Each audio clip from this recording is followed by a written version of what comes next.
Nosotros el expresidente de la República, Martín Vizcarra, a quien saludamos, le damos la más cordial bienvenida, gracias por estar aquí en TV Perú, y adelanto en darle un saludo también por el Día del Padre, porque usted es padre y abuelo además, ¿no? Así es, padre por partida cuádruple, tengo 4 hijos, 3 mujeres y un varón, y tengo 2 nietos, ¿no?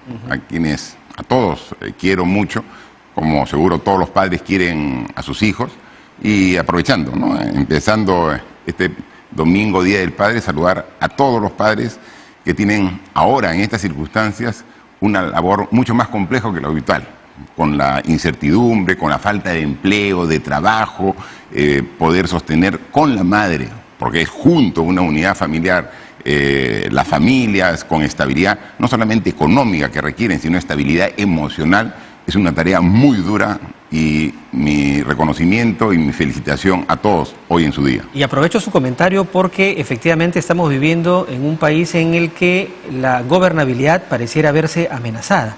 Tenemos un ejecutivo que está siendo duramente cuestionado por las decisiones que están tomando y también severamente señalado por los medios de comunicación. Usted ha estado en Palacio de Gobierno, usted ha tenido la responsabilidad de dirigir a nuestro país. Desde su punto de vista, ¿cuál es el balance que tiene de lo que en estos 10 meses de gestión ya ha realizado el presidente Castillo? Mire, realmente es una gestión deficiente, ¿no? Tenemos que decirlo con total claridad. Es deficiente porque no hay liderazgo. Tenemos un país a la deriva, ¿no? Donde no se sabe hacia dónde nos dirigimos. Hemos cambiado más de 50 ministros, 4 gabinetes, y cada gabinete con planteamientos diferentes. Entonces, si no sabemos a dónde nos dirigimos, ¿cómo vamos a ayudarlo, ¿no?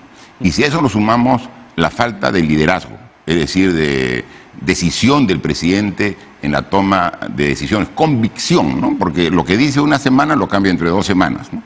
Y además de ello, tenemos serios indicios de corrupción en las personas más cercanas que han estado al presidente, su secretario general, su ministro preferido, el ministro de Transporte, y su sobrino, y los 3 prófugos de la justicia.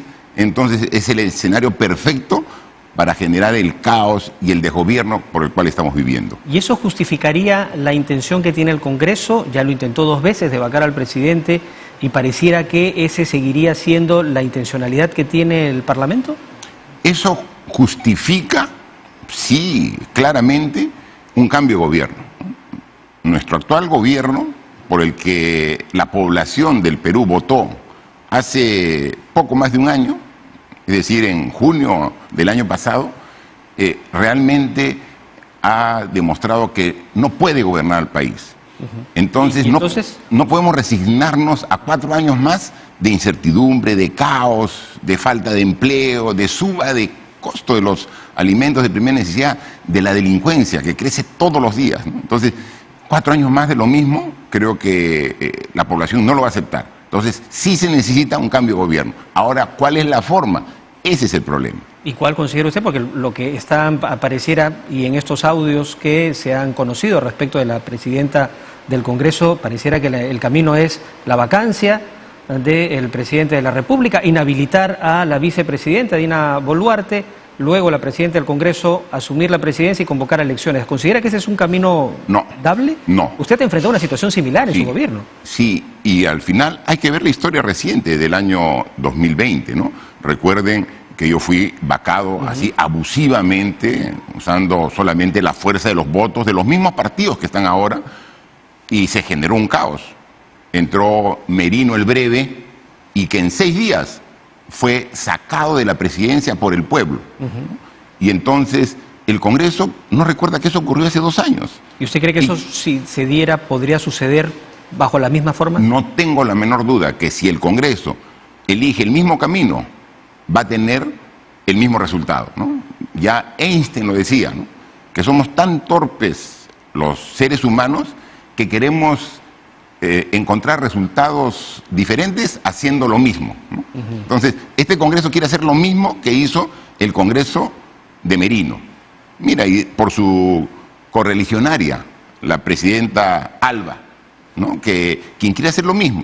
Están ya en la subcomisión de cuestiones constitucionales ya aprobaron la acusación constitucional contra la vicepresidenta. Entonces, ya está en camino la eliminación del panorama a Dina Boluarte, la vicepresidenta. Y estamos hablando de una subcomisión de acusaciones constitucionales que está mirando, digamos, en un sentido a Dina Boluarte, pero sin embargo a otras personas que han debido de ser autorizadas sus investigaciones por la Fiscalía, porque no va a acusar ni condenar, sin embargo los han blindado. El mismo Merino, Antero Flores Arauz, Gastón Rodríguez. ¿Qué opina de eso? Pero mire, por eso le decía, si bien el gobierno ha decepcionado las expectativas que tenía la población, con mayor razón nos ha decepcionado a todos los peruanos el accionar del actual Congreso. Sin embargo, el Congreso, con sus 130 congresistas, cree que va a ser suficiente sacar a Dina Boluarte, sacar a Pedro Castillo y ellos quedarse. Por eso ahora están buscando y peleándose ya la próxima mesa directiva, porque ellos creen en el Congreso que el próximo presidente o presidenta del Congreso va a ser el presidente del Perú. Y ellos no han sido elegidos para ello. Pero si el Congreso está más desacreditado que el propio gobierno, han sacado leyes para permitir que continúe la minería ilegal, la que ha generado más de 13 muertos en Atico recientemente. Han permitido que continúe el transporte informal. El Congreso que va contra la educación, tratando de eliminar la SUNEDU. Y recientemente, con una ley que quiere eliminar la educación sexual y el enfoque de género en la educación de los niños y niñas de primaria, secundaria. Si tenemos tanta violencia contra la mujer, es porque estamos educando mal desde niños. O sea, tenemos un machismo que desde la escuela se refuerza, ¿no? Entonces tenemos que cambiar, tenemos que educar sexualmente. ¿Por qué tenerle miedo? Estamos en el siglo XXI y eso está. Pero no solamente eso, tenemos un Congreso que, como bien lo ha dicho, ya eligió un tribunal constitucional a su medida, para que las decisiones que tome sean avaladas por el Tribunal Constitucional. Quiere elegir ahora un defensor del pueblo y pone como uno de los miembros de la comisión para elegir al defensor del pueblo, miren, un cargo tan importante en el Perú, a uno de los niños acusados por estar precisamente en el entorno del ministro de Transportes para arreglar las licitaciones. Un Congreso que blinda a Chávarri. Todos recordemos lo que hizo el fiscal Chávarri, queriendo bajarse y descabezarse toda la investigación de Lavajato. Que blinda a Edgar Alarcón, que la Fiscalía presenta un expediente muy sólido y sin embargo dice no tiene nada que investigar. Que además está solicitando una indemnización, creo que de 4 millones. 4 millones, o sea, da lugar a eso el Congreso con sus decisiones.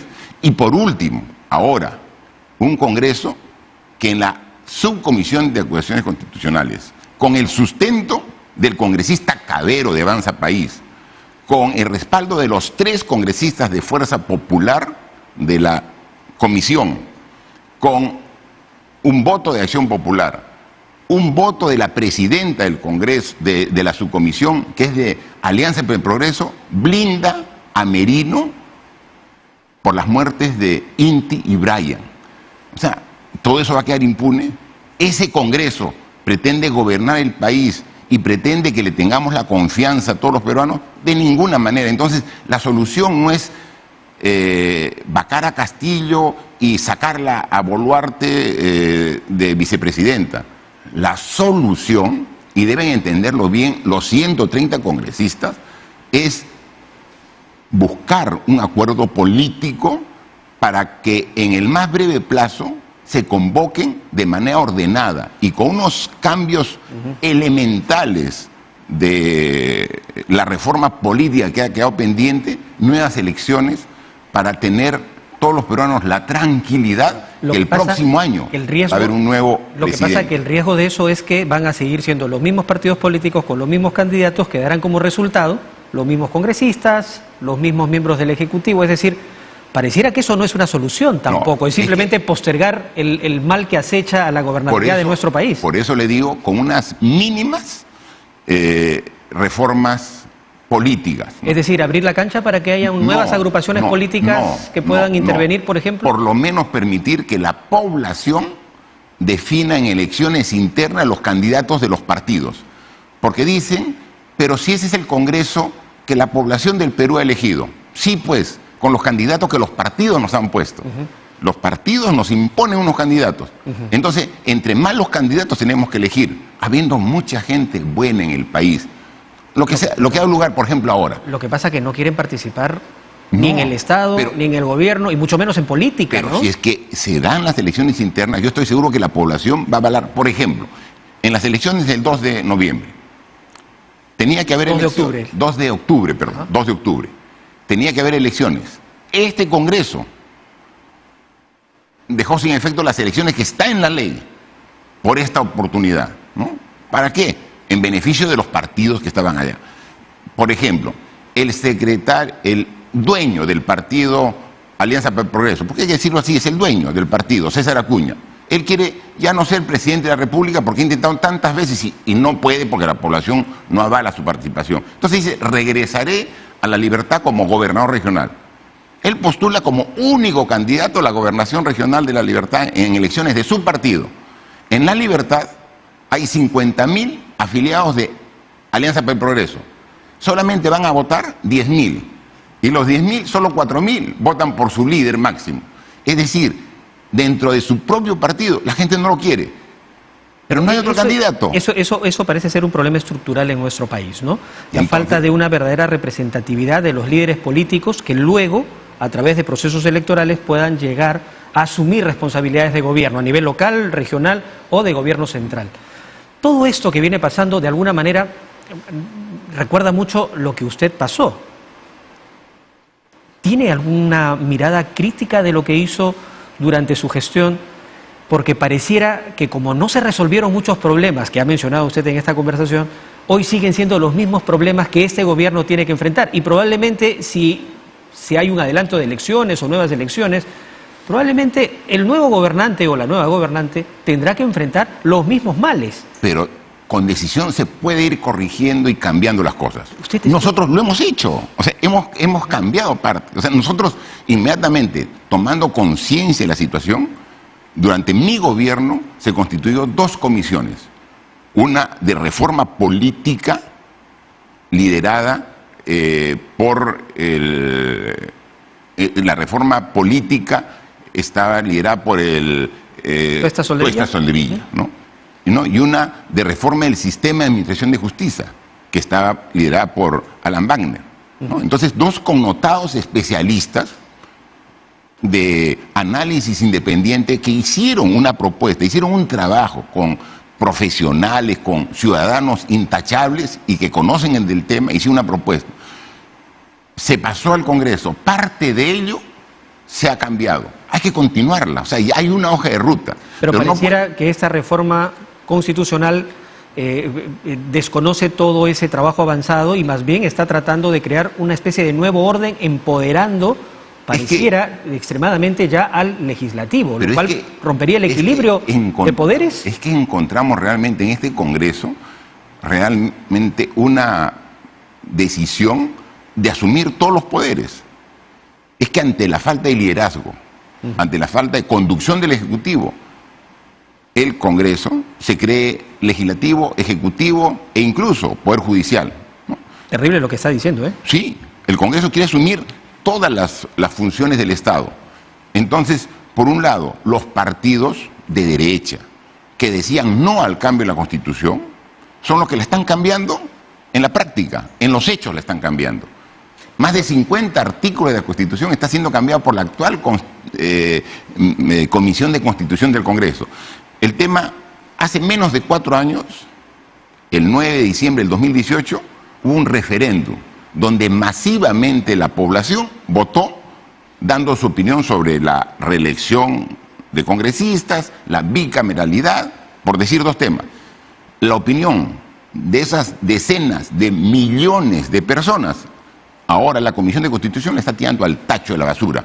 Ahora, y 12 personas están cambiando lo que opinó la mayoría de la población. Sin embargo, eso no quita que el retorno a la bicameralidad puede ser una alternativa que ayude a tener un equilibrio dentro del mismo legislativo. Y estoy de acuerdo. Pero que es necesario un debate, ¿no? Una discusión. Perfecto. Pero estoy de acuerdo. Incluso podría ser que en algún momento pueda haber una reelección, pero no indefinida como la plantean. Y como siempre metiendo en la norma contrabandos. Porque en el proyecto que es de cambio del artículo de la Constitución para la bicameralidad, están poniendo un candado para que dicen, y este Congreso se queda hasta el 2026. Es decir, siempre metiendo en el contrabando en la norma que pretende beneficiar a todos. Por lo que escucho en esta conversación, le pregunto, si usted estuviera ahorita en Palacio de Gobierno, ¿decidiría nuevamente cerrar el Congreso? No, lo que me corresponde a mí ahora, en este momento, no es estar en Palacio de Gobierno. No, pero le pregunto. Pero le digo. Por lo que usted señala. Sobre hechos concretos, lo que me corresponde en este momento es estar en el Congreso. Yo fui elegido en las elecciones de abril del año pasado, congresista en la República con la votación más alta del Perú. Y el Congreso, a la semana me inhabilita, porque no quiere que esta voz, esta forma de pensar que represente el pensamiento de millones de peruanos, no se escuche en el Congreso. Usted enfrentó uno de los momentos más difíciles de nuestro país. Cuando llega la pandemia, se tuvieron que tomar decisiones complejas en nuestro país. Digamos, pasamos una situación no solamente de miedo, de terror, de incertidumbre, encontramos un sistema de salud totalmente, digamos, en pésimas condiciones.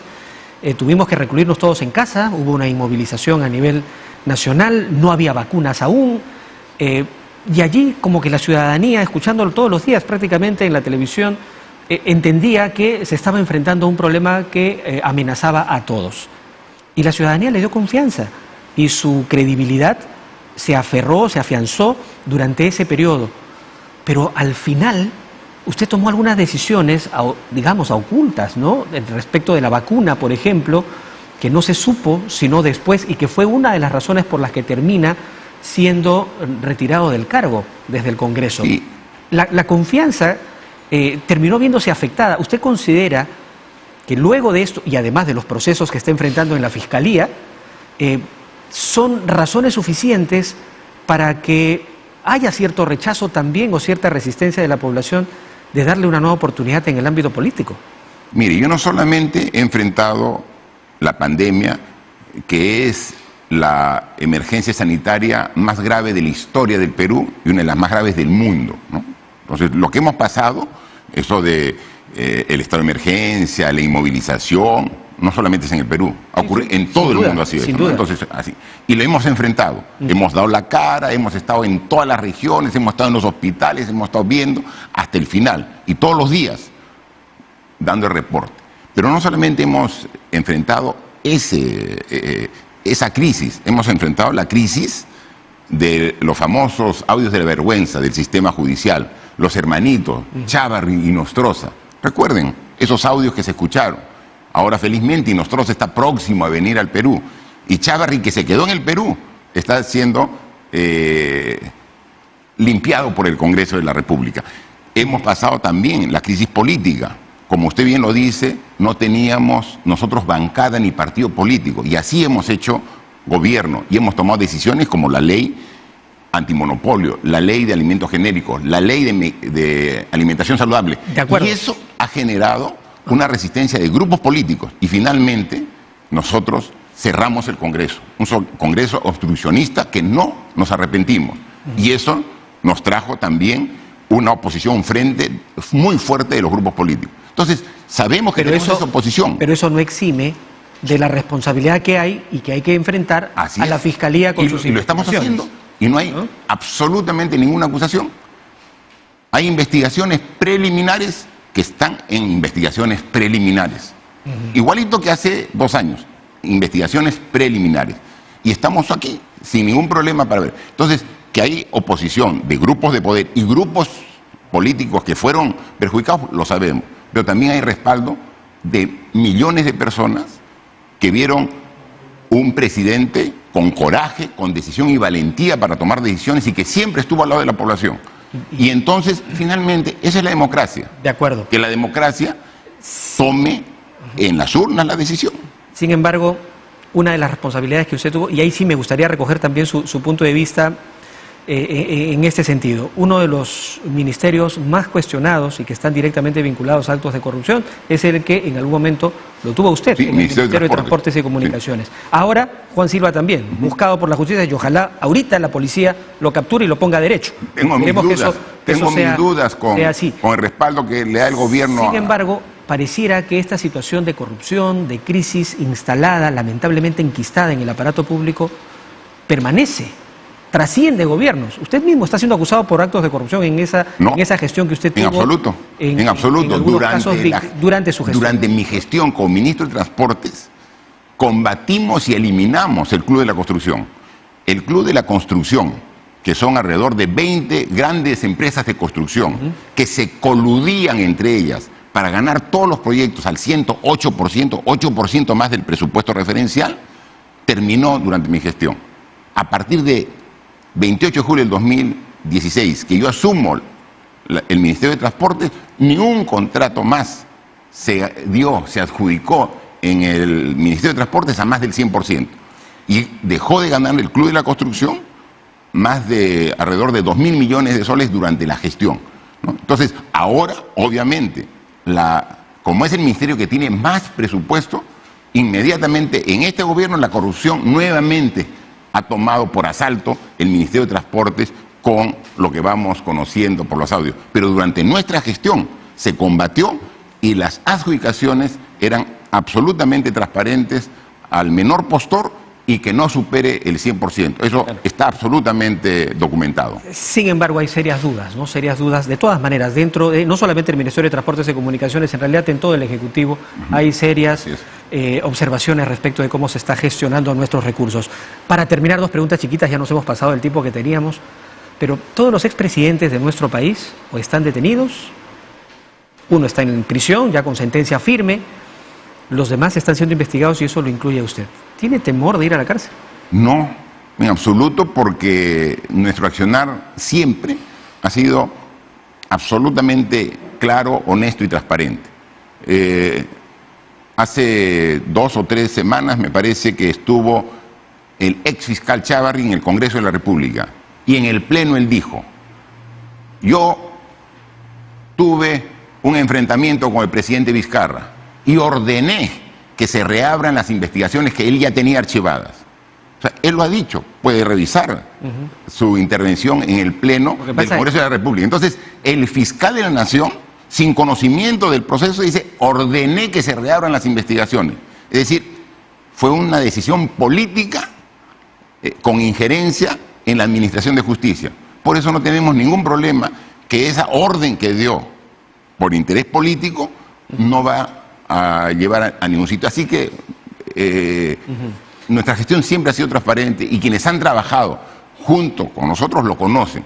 Por eso nosotros no tenemos un Bruno Pacheco, un Juan Silva, no tenemos sobrinos que hayan trabajado en absoluto. Hemos trabajado con gente, vean los ministros que han trabajado con nosotros en nuestra gestión, gente competente, que muchos de ellos recién lo conocí al convocarlos y que realizaron una excelente gestión en su especialidad. De acuerdo, entiendo su posición, pero también, en honor a la verdad, hay ministros que están en estos momentos siendo investigados. Los ministros de Agricultura que usted tuvo también, todos están involucrados en procesos de investigación. Ahora, eso no significa que sean responsables, es la justicia la que lo tiene que determinar. Sí. Muchísimas gracias por esta conversación, gracias por venir a nuestros... Gracias y esperemos que los graves problemas que tenemos de delincuencia, ¿no?, que ha generado que se dé una norma que está ahora armando a la población, ¿no? Es decir, estas rondas urbanas que permiten que tengan armas la población, es muy, muy peligroso. Esto solamente se dio en la época del terrorismo. Quiere decir que nuestros legisladores, nuestro gobierno piensa que estamos llegando a un caos similar al que estuvimos en el terrorismo. Es decir, están abdicando de su rol. Y entonces, en esa situación tenemos que buscar salidas de fondo y no solamente que saco a esta persona, saco a otras. Hay que ver un cambio estructural. Y no estamos mirando los problemas de fondo. Y no estamos mirando el mediano y largo plazo. Estamos haciendo parches, como está haciendo en la Constitución el Congreso, cuando debe ser un cambio integral de manera estructural. Y reitero, el saludo a los padres del Perú, principalmente a ese padre que hoy día domingo en su día tiene que seguir trabajando, porque si no trabaja hoy día, no lleva el pan para sus hijos, especialmente para ellos. Y muchos que ni siquiera tienen trabajo. Y no porque sean ociosos, como dijo el presidente, sino porque no hay oportunidades laborales por la incertidumbre y el caos que estamos viendo. Pero para todos ellos, muchas felicidades. Muchas gracias. Martín Vizcarra, expresidente de la República, ha estado